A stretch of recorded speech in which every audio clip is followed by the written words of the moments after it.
Good afternoon guys. Magluluto ako ngayon ng special bacon express. Ito yung kawali, nakasalang na siya. Ginamit ko ay super kalay. Andito ako ngayon sa bahay ng aking balay sa Talavera, Nueva Ecija. Ayan. Dito kami sa bahay ng balay ko.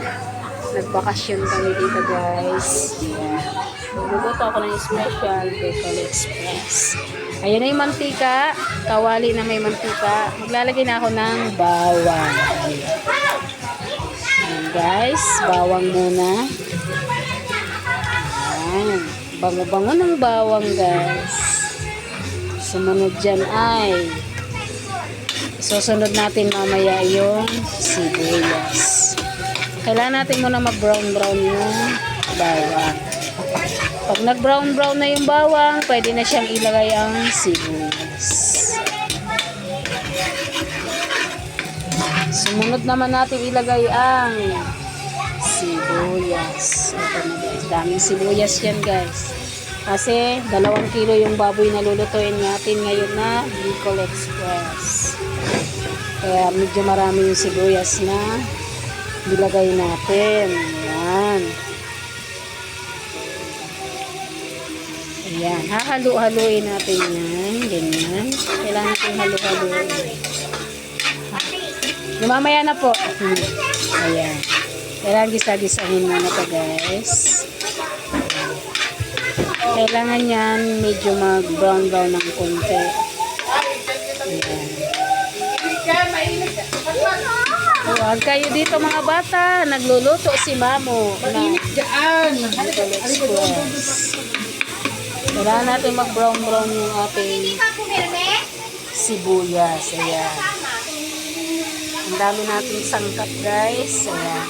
Ang sumunod dyan ay luya. Ilalagay natin siya dito sa gitna yung luya.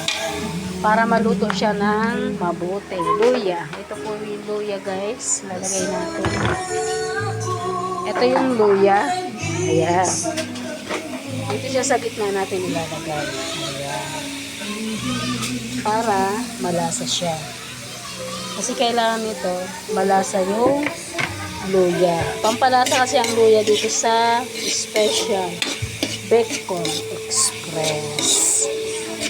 Ito kasi ako taga Bicol kaya ang aming pagluluto sa Bicol Express kailangan may luya palagi yan.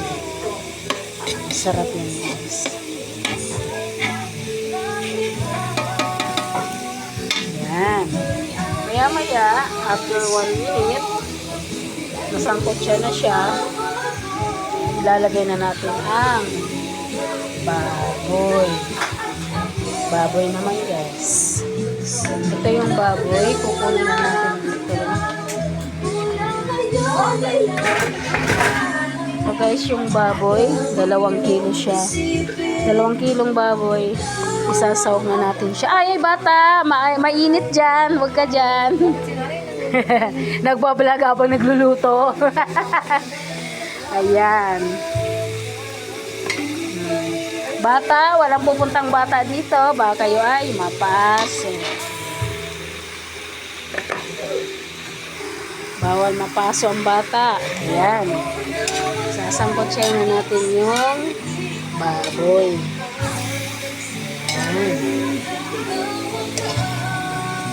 Dahil marami siyang sangkap, sibuyas, bawang, luya, pampalasa yan guys. Diyan naglalasa yung luya. Lakas ng aroma ng luya guys, nakakapawala ng lansa to ng baboy. Kaya karamihan sa mga nagluluto nito, Bicol Express man, kahit anong klaseng mga pagluluto, kailangan may luya. Kasi ang luya ay pang patanggal ng lansa. Lalo na sa mga karne. Pwede rin sa manok. Ayan.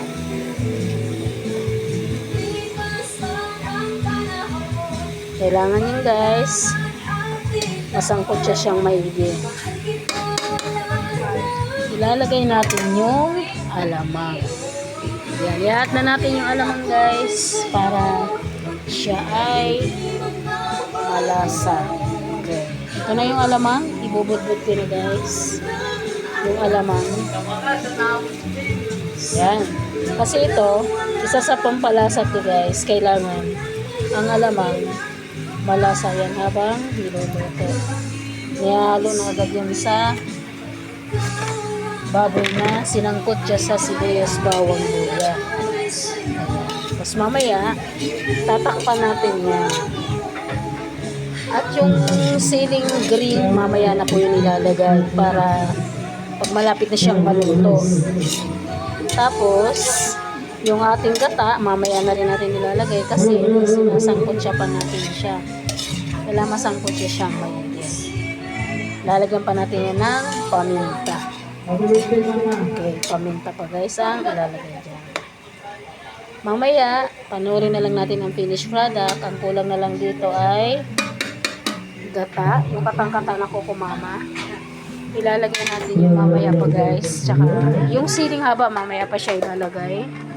Ito, ilalagay dito natin kukumama yan. Mamaya siya. Kasi ito, siling green. Mamaya pag malapit ng maluto, siling green yan ilalagay niyo mamaya. Okay. Ito, masarap to. Kukumama, katang-kata, fresh gata. Yan, masarap. Mamaya na natin yan guys ilalagay. Okay. Panoorin na lang natin mamaya yung finished product after nito. After 5 minutes, 5 to 10 minutes yan. Pwede na siya habang sinangkot siya. Tatakpan muna natin siya guys. Okay. Thank you for watching guys. Abangan na lang po ang finished product. Thank you for watching. Wow.